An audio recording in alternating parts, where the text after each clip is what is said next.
Hoje aqui eu tô para falar um pouco desse artigo, um pouco mais prático, né? Que é chamado Predição da Qualidade da Água baseado no H2O AutoML e técnicas de inteligência artificial explicativas, né? Então isso aqui é um artigo prático aqui de alguns pesquisadores aqui da China, da Arábia Saudita e também da Coreia, né? E o que me chamou a atenção é um artigo relativamente recente, né? Foi publicado agora em 25 de janeiro de 2023. Eu estou gravando esse vídeo aqui em 2 de fevereiro de 2023. E a ideia desse artigo aqui é, usando alguns dados em relação à qualidade da água, e a gente vai dar uma olhada um pouco em alguma dessas características, usar aí o AutoML do pacote do H2O, né, que é um pacote muito famoso, né, eu tenho até uns vídeos aqui no YouTube sobre essa implementação, e também usar um pouco aí dessa parte de Explainable AI, que é uma parte muito importante em relação a não somente realizar a predição, mas como que a relação dessas features com a predição final, né, e de como que a gente pode trazer um pouco mais de transparência para esses modelos, né? E aí uma coisa que, logo de antemão que eu queria trazer aqui, é que a primeira coisa que me chamou a atenção foram os resultados aqui, e geralmente eu particularmente eu não olho nenhum resultado de nenhum trabalho prático, porque isso, primeiro, pode variar de acordo com a implementação, de acordo com o setup que os autores fizeram, né? E também, obviamente, se você for colocar isso na prática, quando eu vou colocar isso na prática, o meu conjunto de dados é diferente, então eu particularmente eu não olho muitos resultados. É realmente impressionante aqui, principalmente pelos 99% de recall aqui, mas para mim é um tipo de resultado que eu nem olho. Assim. Obviamente eu não vou perder meu tempo vendo um artigo que teve 51% de acurácia, né? Mas para mim aqui é muito mais a abordagem de como eles fizeram, de como que o paper está estruturado e de como que isso pode ajudar principalmente os praticantes de machine learning por aí vai, né? E aí, o que eles indo pro paper aqui propriamente dito, né? Então eles começam aqui o paper, né? Colocando que eles utilizaram o Stack Ensemble do H2O, que para quem não sabe, o Stack Ensemble é como que eles fazem um ensemble de modelos, né? Então eles podem usar, por exemplo, o H2O faz isso, na verdade, né? Usa determinadas famílias de modelos, e de acordo com essas famílias de modelos, eles fazem o stacking, né? Que é um modelo em cima do outro, no qual essas predições elas são combinadas para ter um output final, né? Então, imagina um ensemble, um stacking, por exemplo, que tem um Gradient Boost Machine, um outro que tem Naive Bayes, o outro que tem, por exemplo, Random Forest, o outro que tem Extreme Gradient Boosting, e etc, etc. Que o H2O ele faz esse jogo não somente na parte de hiperparametrização automática utilizando o AutoML, né, mas também fazendo essa, digamos assim, combinação de famílias de modelos diferentes. Isso vai ficar um pouco mais claro mais pra frente aqui no paper também, né? E aí uma parte que eles usaram aqui também foi na parte de imputar alguns valores faltantes, né? Que é uma coisa que eu acho um pouco controversa e eu vou fundamentar um pouco dessa opinião que eu tenho, dessa crítica que eu tenho com outro trabalho mais à frente no artigo. E aí eles usam aqui um SHAP que, na minha opinião, é algo importante, mas é, que eu acho que ele poderia, se não tivesse essa parte de SHAP aqui, na parte de Explainable, estaria tudo certo aqui também, tá? Então, até por conta do feedback de vocês, eu não vou passar pela parte de revisão da introdução do trabalho, nem pela revisão sistemática. Eles conectam até muito bem aqui com a parte do estado da arte em relação à predição, de classificação da qualidade de água e alguns outros aspectos, como a utilização do Cat Boost, do MLP, com uma acurácia que eles colocam aqui de 94%, né, de alguns outros trabalhos. De novo, dependendo do domínio, obviamente a acurácia vai ser importante aí, a gente vai falando de predição textual, ou Q&A, ou até mesmo de computer vision, mas, de novo, para quem está na trincheira, para quem está fazendo ali, isso vai depender muito do seu domínio, da qualidade dos seus dados, da quantidade dos dados, e muito menos do que um paper fala em relação ao resultado. Então, Por isso que eu vou passar essa parte aqui da revisão sistemática, que o trabalho tá até muito bem fundamentado, né? Ele conversa com alguns outros trabalhos da literatura, né? Até mesmo da literatura local deles, de algumas partes ali é, é, do, do, do, da Ásia, né? Mas esse não é o ponto que eu quero colocar aqui, eu quero trazer em relação à parte da metodologia, né? Que eu acho que é a parte que é a parte, o ouro de tudo que a gente busca como praticantes de machine learning quando a gente vai ler um trabalho. A primeira coisa aqui que me soa olhando o workflow deles, aqui é um workflow que eu chamo de vanilla, né? Baunilha, ele é muito. É uma coisa muito. Geralmente muito comum para quem pratica, né? Então eles têm aqui a parte do banco de dados, eles têm aqui as features em relação à qualidade das águas, e aí que entra, digamos assim, uma parte um pouco distinta, que eles usam a parte de pré-processamento, no qual eles fazem. Que eles usam tanto o label encoder, né, para codificar os atributos de classificação, quanto também o KNN Inputter, que eles vão descrever um pouco mais para frente no trabalho, que é que eles fazem um tratamento de valores faltantes. E depois eles usam aqui uma parte no workflow, né, a parte do Train Trace Split, né, provavelmente eles estão usando aqui o Scikit-learn, porque isso aqui é uma nomenclatura específica de quem já trabalhou com Scikit-learn, no qual eles usam ali o protocolo 70-30, né? 70 para treinamento, 30 para teste. Me surpreende um pouco aqui que eles não estão usando, por exemplo, algum tipo de rollout de validação. Fazer um 80-10-10 ou um 70-20-10, por exemplo, mas tudo bem. Os autores também não explicam aqui também, eu até dei uma passada aqui no trabalho. E uma das coisas que para mim foi interessante aqui, que eles fizeram,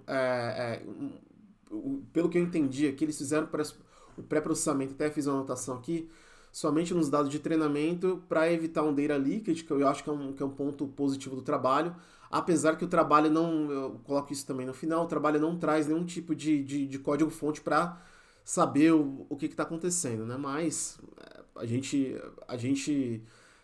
implicitamente confia que os autores eles vão fazer esse tipo de tratamento, mas é uma coisa que está um pouco obscuro e até esse é um dos motivos pelos quais eu geralmente se eu não ver o código fonte eu sou muito cético em relação ao resultado de artigo, mas esse esquema aqui do workflow aqui tá um workflow típico de data science, né? Não tem nenhum aspecto aqui de produção, não tem de dados não observados, ou rollout, por aí vai, mas para um treino ali de um algoritmo de data science ali, um problema autocontido ali, tá um setup até razoavelmente bacana aqui, né?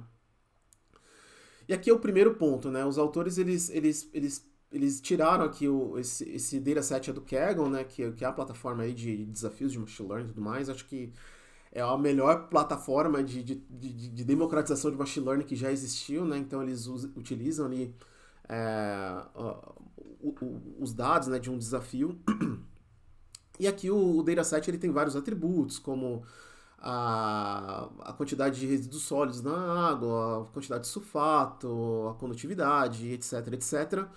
Mas, se a gente for para nessa seção número 1 aqui, essa é uma das coisas que o artigo, eu acredito que o artigo ele poderia ser um pouco mais robusto de fazer uma parte de profiling, né? Então, eles descrevem as colunas aqui, mas, por exemplo, eu acredito que os editores provavelmente pediram isso, né? Mas é uma coisa que, olhando esse artigo aqui, para mim faltou um pouco aqui de ver o profiling, não precisa ser no artigo, mas pode ser no apêndice, por exemplo, né? Para ver se tem algum tipo de assimetria, se tem algum tipo de problema pode ser que tenha algum problema de multicolinearidade, entendeu? Nos dados, alguns testes estatísticos, enfim, para entender como estão as distribuições ali. Não precisa ser coisa muito robusta, pode ser ali uma mediana, uma média, né? Ou um box plot, enfim, mas é uma coisa que para mim ficou faltando aqui no artigo, mas foi uma decisão dos autores, eles até nem explicam aqui porque eles não fazem isso, né? E aí o que eu vejo aqui no artigo, né, que eles têm abordagens em relação ao que eles vão fazer de pré-processamento, né, de dados e uma abordagem algorítmica, né, que esse problema que eu vejo é que eles fazem esse design experimental, eu acho interessante que eles não somente tentam ali fazer alguns tipos de modificações em relação à parte de dados, que é extremamente importante também, mas também na família de modelos, né? Que é a primeira abordagem que eles colocam aqui, que é a parte do KNN, né? Que é a parte de vizinhos mais próximos, né? Digamos assim, traduzindo em português, no qual eles lidam com os valores faltantes, de acordo com imputação de dados, de acordo com uma determinada semelhança que tem daquele conjunto de dados com aqueles vizinhos mais próximos ali, dentro de uma. Inclusive tem até aqui ó, a forma. Em relação ali com algum tipo de coordenada, né? Então aqui eles estão usando nesse plano aqui, nesse caso a distância euclidiana, né? Que é representado nessa fórmula, que é um método interessante, assim, não é de novo, é complicado você ter a técnica e não ter o racional por trás da técnica, né? Por que eles não utilizaram, por exemplo, algum outro tipo de plano, por exemplo, Mahalanobis, ou, por exemplo, CityBlock, enfim, ou alguns outros tão clássicos quanto nesse plano euclidiano. Mas tudo bem, acho que é uma escolha dos autores, mas é uma coisa que eu sinto falta em parte dos aspectos dos artigos práticos, né? Que você vê que as coisas funcionam, tá no paper, mas a metodologia tá descrita, mas às vezes você fala, não, mas qual que foi o racional por trás desse método que você escolheu, né? Que é a pergunta fundamental, né? Porque às vezes, dependendo da editoria, né? O editor vai falar, mas você está trazendo esse setup aqui porque você começou de uma hipótese e você quis validar essa hipótese, ou você tentou várias coisas e o que funcionou você está empacotando nesse salsichão acadêmico aqui e está mandando pra gente, né? Eu já tive algumas experiências bem, bem, bem complicadas em relação a isso, mas, de novo, não estou fazendo aqui juízo de valor em relação ao artigo, acho que tá muito bem explicado aqui a teoria por trás do KNN e tudo mais, mas acho que isso ficou faltando, né? E a segunda abordagem aqui de dados, né, que eu acho que é a controversa, que é a parte de deletar dados do conjunto de dados, né? Particularmente, eu não sou fã dessa abordagem, porque particularmente, como praticante, eu prefiro ter um grau de incerteza maior e lidar com os dados da maneira que eles são, do que ter um falso senso de segurança, de repente você indo lá e removendo o conjunto de dados, né? Até porque você tira do algoritmo, dependendo da implementação, a capacidade dele conseguir aprender de acordo com aqueles dados faltantes ali. Colocar essa incerteza dentro do algoritmo. E, na minha experiência, às vezes, quando tem esses dados faltantes, você consegue compensar isso de algumas outras formas, trabalhando com famílias de modelos diferentes, trabalhando com Ensemble, etc, etc, etc, né? Então, é uma coisa que eu pessoalmente não gosto. E eu trago aqui um outro ponto, né? Que a parte essa literatura ainda é muito seminal, é uma literatura que começou aí, acho que de 18 para frente, 19, começou a ter uma atração em relação a isso, de acordo com algumas revisões sistemáticas, né, do mesmo grupo desse artigo que eu vou citar aqui agora, que é que a parte da evidência empírica que já existe, né, nesse artigo aqui que eu até coloquei aqui no lado, para quem estiver só escutando, é um artigo chamado The Harm of Class Imbalance Corrections for Risk Prediction Models, Illustration and Simulation Using Logistic Regression, que é dos autores do Martin Van Smeden, do Ben Van Caster e do Goodbad, né? Que na verdade eles fizeram em 2022, mas esse grupo de pesquisa ele vem trabalhando com isso, desses autores, há no mínimo, acho que 3, 4 anos, de como que os algoritmos de machine learning, para a parte clínica, eles faltam ainda, os trabalhos em si, né? Falta ainda uma robustez melhor. E esse artigo, né, dessa evidência traz que essa prática de tirar registros das bases de dados não somente geram aí estimativas, classificadores, né, com probabilidade com um fator de descalibração muito alto, né? Quanto até isso traz uma redução na utilidade do modelo que você faz, porque basicamente o modelo ele se comporta muito bem somente em dados totalmente completos ali, quando na realidade clínica, né, que é o que os autores colocam aqui, que é a grande parte que esse grupo de pesquisa eles trazem, é a realidade prática deles. Você vai no hospital, vai numa clínica buscar alguns dados, vai estar dado faltante. Você está fazendo uma pesquisa, um ensaio clínico randomizado, às vezes você tem que lidar com dados faltantes. Se alguém sai do estudo, por exemplo, então isso acontece de fato, né? E até essa evidência empírica traz também que reduzindo esses dados não tem uma melhora efetiva em relação à curva ROC, né? E aí um comentário que eu faço aqui, uma crítica que eu tenho, né? Que eu acho que os autores aqui poderiam trazer na parte metodológica de como que eles fazem essa calibração, né? Isso é feito, eu sei porque eu já trabalhei com AltaML, né, do H2O. O H2O ele tem alguns mecanismos de calibração, mas ainda é muito black box de forma com que o AltaML faz isso. Na verdade, o AltaML só faz o stack, né? Não tem uma calibração, por exemplo, como eu coloquei aqui no meu comentário, né, que eles não utilizam, por exemplo, o score de Breyer, por exemplo. O que torna esse tipo de aplicação do Stacked AutoML, por exemplo, em relação ao do H2O, não apta para entrar em projetos no qual esse modelo tenha que, por exemplo, servir a, por exemplo, um corpo médio clínico que tem que ter uma aprovação da FDA, por exemplo. Porque falta esse tipo de robustez metodológica, né? Mas, enfim, é uma característica, não é um problema, é uma característica do trabalho, mas fica esse ponto aí para quem estiver lendo de como que quão problemático pode ser, por exemplo, essa eliminação de registros de acordo com essa evidência empírica que já existe e de quanto que isso tem um problema, não problema, né, mas uma característica metodológica que pode não ser apropriada para alguns outros domínios, né? E aí o estudo aqui, eu não frisei essa parte, mas o estudo ele usa não somente o AltaML, né, do Stacked do H2O, mas utiliza outras famílias de modelos, né, que eles utilizam aqui. Regressão logística, Gaussian Naive Bayes, Random Forest, Ancestry Classifier, Gradient Boosting Machine, SGD, né, Gradiente Descendente Estocástico, e o Stacked do H2O, e aí eles fazem, e aí a outra parte do artigo que eu relacionei em relação à abordagem, né? A primeira foi de dados e essa aqui é em relação à descrição dos algoritmos. Aí eles passam aqui um por um, né? Eu não vou passar por cada um deles aqui, porque é uma descrição só matemática de uma frase aqui e tal. E o único que eu quero descrever aqui é o em relação ao Stacked do AltaML, que o Stacked do AltaML, na verdade, o que ele faz?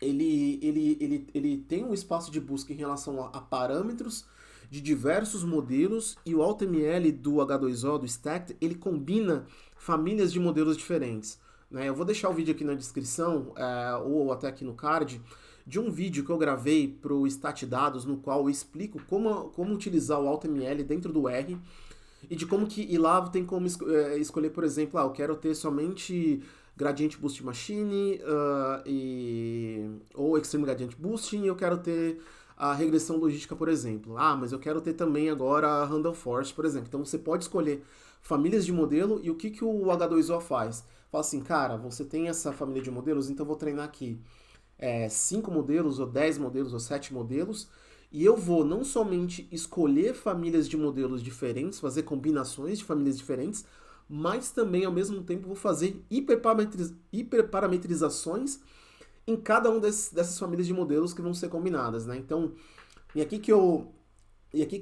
para mim é a beleza do AltaML, é que ele tira do analista, do cientista de dados, do engenheiro de machine learning, de quem quer que seja, esse aspecto de alquimia, de você fazer um tuning manual, e sim é como um liquidificador gigante ali, uma batedeira gigante. Você fala assim, cara, isso aqui são a família de modelos, esse aqui é o espaço de busca de hiperparâmetros aqui, eu vou te dar um tempo x, y, z e você vai fazer a mágica para mim aqui. Não fazer a mágica, né, mas você vai selecionar o melhor para mim, né? E aqui uma coisa que eu trago da minha experiência com o AutoML do H2O, que o artigo acho que eu poderia trazer de uma forma um pouco mais detalhada, essa explicação que eu estou dando aqui para vocês também, mas também de que o AutoML do H2O ele tem alguns limites específicos de parâmetros, né, que podem ser usados. Então, por exemplo, profundidade das árvores, por exemplo, número mínimo de instâncias nos nossa folha, enfim, de cada um desses parâmetros, que isso é importante para você entender. E o segundo ponto, que esse é um. Aí eu falo que esse é um problema, mas não do artigo, mas do H2O, que eu já levantei na comunidade uma vez deles, né, no Slack privado, que é muito difícil da implementação. Você tem que entrar no código-fonte para entender qual que é a heurística que é usada para fazer a convergência. Eles utilizam, por exemplo, otimização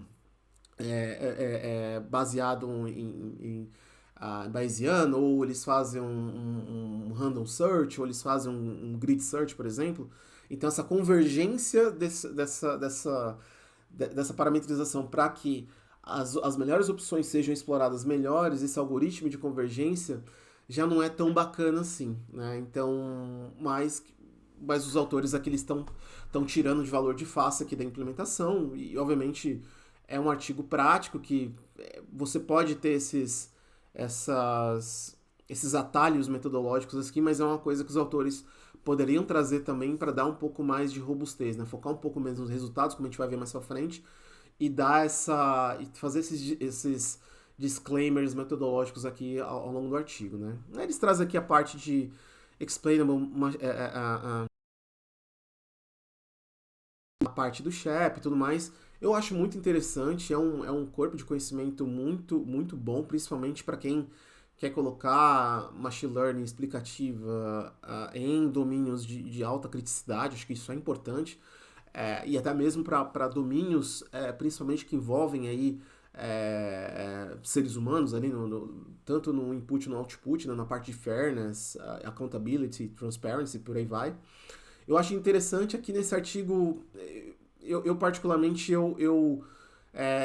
uma cereja do bolo. Eu não colocaria particularmente, porque o AutoML já é algo muito, metodologicamente, muito complexo de se explicar, mas os autores tomaram essa decisão que eu acho interessante, a gente vai ver um pouco mais pra frente, né?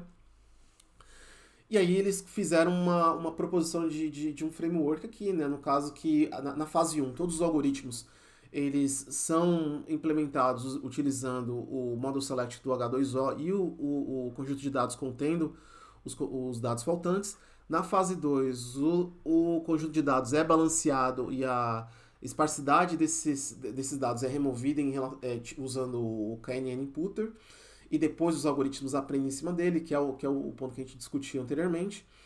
E aí, até uma coisa que me estranha, né, que a seção 3 é a metodologia, mas eles já trazem eles já antecipam os resultados aqui também, né, que eles mostram a superioridade do H2O, etc, né, e aí eles explicam aqui pela primeira vez na parte da metodologia, né, que eles explicam que eles utilizaram esse stacking que é tanto bom para os modelos, tanto individualmente, quanto comparado com alguns outros modelos, que é apropriado para a tarefa aqui que eles têm que executar, né? De novo, cada um pode fazer o seu julgamento de como faz isso. A crítica que eu faço aqui desse trabalho aqui, eles poderiam guardar um pouco dos resultados mais para frente e fazer essas clarificações metodológicas que eu estou colocando aqui no vídeo, mas novamente, é uma decisão dos autores de estruturar dessa forma. Os editores concordaram com isso, então é muito mais a gente apreciar e bater palma de como que eles fizeram isso. E eles trazem a forma que eles fazem a avaliação dos modelos aqui, né? Eles essencialmente utilizam a acurácia, trazem o clássico, né? O Precision Recall, então eles estão trabalhando aqui essencialmente com problema de classificação binária. De novo, né, trazendo o ponto que eu falei anteriormente, né, se você não tem o profiling dos dados, né? Você tem uma análise exploratória dos dados, eu não sei, por exemplo, aqui por que eles não eles estão usando aqui o F-score, né? Que é a média harmônica aqui do Precision Recall e tal. Por exemplo, eu não sei, por exemplo, como eu não tenho o profiling dos dados, eu não sei, por exemplo, se o Precision Recall são as métricas ou até mesmo a acurácia, porque pode ser que os dados estão desbalanceados de alguma maneira, então eu tenho que usar alguma outra métrica, por exemplo, como o coeficiente de Matthews, por exemplo, ou usar algum tipo de capa statistics, por exemplo, porque a gente para entender como o nível de concordância entre diferentes classificadores, por exemplo, né? Que isso é um pouco mais robusto a dados com uma simetria muito grande, né? Mas os autores escolheram, eu até olhei os artigos aqui, o artigo inteiro, não tem uma explicação metodológica por conta disso, né? E aí, até um outro ponto que é parte do comentário que eu coloquei anteriormente, né? Que os autores eles não realizaram nenhum tipo de calibração propriamente dita, né? Eles confiaram na implementação do H2O e tá tudo certo, tá? Não tira o brilho do trabalho, isso só informa, isso é uma característica do trabalho em si, né? E aí, uma coisa que eu sempre falo, né, quando eu tô lendo artigos, ou até mesmo quando eu escrevo, é que para quem não. O problema de não deixar explícita a metodologia é que se alguém tem um pouco menos de atenção ao detalhe de como escrever esse artigo, às vezes a gente aceita o valor, o resultado pelo valor de face que ele tem, né? Então é muito fácil a gente chegar no Twitter hoje e colocar assim, ó, AutoML 97% bateu o cientista de dados hoje, quando na verdade existe todo um aparato metodológico para chegar naquele resultado e essas peças móveis da metodologia podem ocasionar inúmeros problemas de overfitting, data leakage, etc, etc, etc, né? E aí os autores aqui eles vão para os resultados, né? Como eu falei anteriormente, particularmente, o resultado é uma das poucas coisas que eu tiro de artigo prático, assim, para mim é muito mais importante entender esse workflow, mas a gente pode passar aqui rapidinho. A primeira coisa que eu reparei aqui, né, acho que não sei se o editor dessa revista aqui da Water, essa pessoa ela tem familiaridade, mas eles colocaram aqui que eles utilizaram o Python 3.0, né, que é um de 2008, acho que o ciclo de vida terminou em 2012, eu acho. E o H2O eu sei, porque eu tenho experiência com o AutoML do H2O, não é compatível, né? Então, mas, enfim, acho que foi só um typo aqui mesmo, mas é só um pequeno parênteses. E aqui eles chegam nos resultados, né? Nos resultados experimentais, né? Então, eles falam assim, no primeiro conjunto de experimentos, os valores faltantes foram removidos do conjunto de dados, né? E uma vez que o conjunto de valores faltantes foram removidos do conjunto de dados, os modelos de machine learning foram utilizados, né? E aí na tabela 3 eles mostram os resultados, aqui eles antecipam, né, que de acordo com os resultados de todos os modelos single, né, que eles testaram Random Forest, Gradient Boost Machine e tudo mais, contra o Stacked, né, do AutoML do H2O, eles colocaram que o maior score foram do Random Forest e do Gradient Boost Machine, né, respectivamente com 79 e 76. E o algoritmo que teve aqui nesse caso aqui é a acurácia, né, Precision, Recall e F1 Score, coincidentemente, foi a Logistic Regression, né, regressão logística com 48%. Eu encaro, de novo, né? Eu encaro esse resultado com uma grama de sal com uma pitadinha de sal muito grande aqui, porque a gente não sabe, eu não sei quais são os parâmetros usados. Foram o melhor conjunto de parâmetros? Eu não sei. Como que foi a convergência para esse conjunto de parâmetros? Eu não sei, tá? Então, por isso que, de novo, resultado em paper aplicado de machine learning, levem isso com muito pormenores, com uma pitada de sal muito grande, né? E aí eles colocam aqui o resultado, né? Que o Stacked Ensemble teve aí uma acurácia de 87% e Recall de 87%, Precision e F1 Score de 85% e 86%, respectivamente, né? E aí o meu comentário e minha crítica é que o artigo brilha em relação, assim, de mostrar, de uma certa forma, que você ter famílias de modelos em stack, de uma combinação usando o AutoML, vai ser mais robusta do que um modelo único propriamente dito. Para quem pratica isso já é meio que natural, é mainstream, mas isso dá robustez metodológica para futuros experimentos do tipo assim, gente, vamos parar com esse negócio de usar modelo único e vamos começar a usar stack daqui, porque modelo único para alguns domínios já é uma coisa que a diferença de performance é em ordem aí de 10%, 11%, 12%, né? E aí eles usaram uma família de modelos aqui relativamente robusta, né? E aí, de novo, o comentário, a crítica que eu falo aqui é que quais são os parâmetros que foram usados? Porque isso aqui é um ponto que pode dar muito errado muito fácil, né?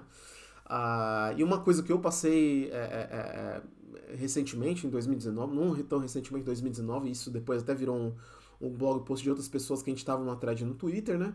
É que, por exemplo, implementações de pacotes populares como o H2O, como o Scikit-learn, como o MXNet, por exemplo, enfim, eles têm parâmetros padrão que não são, que são terríveis, o default, né, na verdade, né?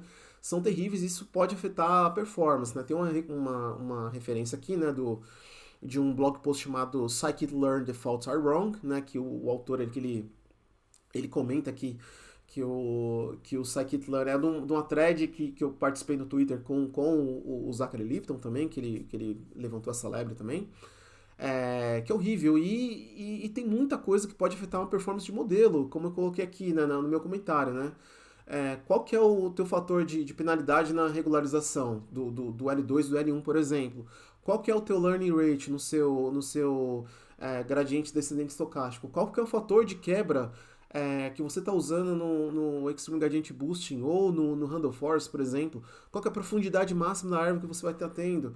Se você está usando o Handle Force, o Scikit-learn, qual que é o alfa, né, de complexidade que está sendo utilizado para fazer a poda das árvores, qual que é o decaimento mínimo que tem que ter para gerar a quebra de cada um dos nós, né, de outros troncos dentro da sua árvore. Então são muitos parâmetros, muitas partes que uma coisa que você deixa de otimizar ali, ou de um parâmetro que você deixa de selecionar, que você tem uma performance, que é a diferença de uma performance muito boa e de uma performance muito, muito ruim, né?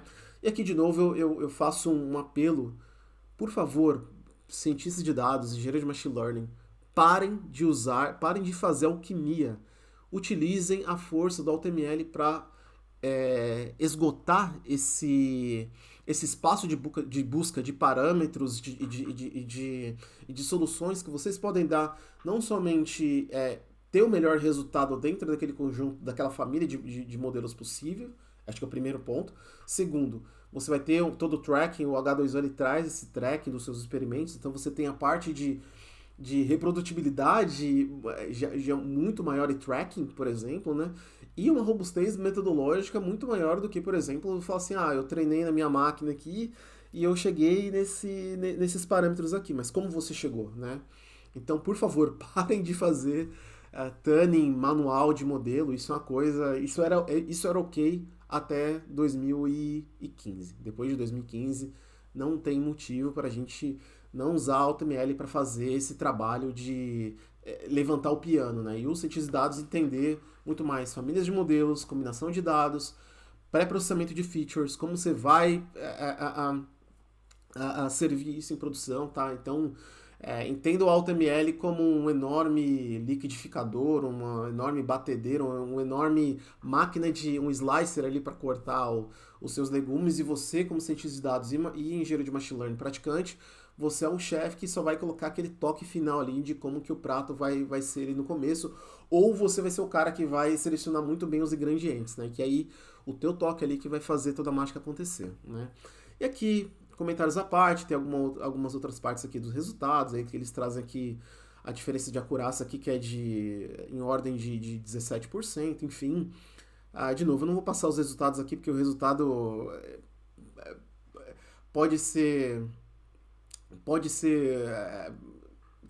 enviesado por muitas coisas, enfim, aí eles fazem até alguma coisa aqui de tenfold cross-validation, né, que eles chegam aqui e, em média, que eles tiveram 95%, aí usando quebra de 10 folhas do cross-validation, por aí vai, né. E aí eles fazem alguma comparação aqui com, entre aspas, o estado da arte, né, da abordagem, no qual eles conseguiram aí, com esse trabalho dentro do mesmo ano, né, cerca de 1%, né, que eles evoluíram da mesma abordagem, mas com abordagens ali, por exemplo, mais clássicas, né, do SVM de 2020, que foi contra 91, e aqui acho que tem, eles estão utilizando aqui o Long Short Term Memory, né, o LSTM, combinado com o LDA e com a Recurrent Neural Networks, que tiveram aqui 88%, colocando aqui de uma forma com que modelos ali de Deep Learning, esse conjunto de dados aqui não tem uma convergência muito boa. Acho que caberia aí para os autores colocar também o motivo. E aqui tem a parte de explainable, que eu não vou ter um foco muito em relação a isso, mas isso é só uma tabela aqui de valor de feature normalizado, né, que eles usam aqui os SHAP values.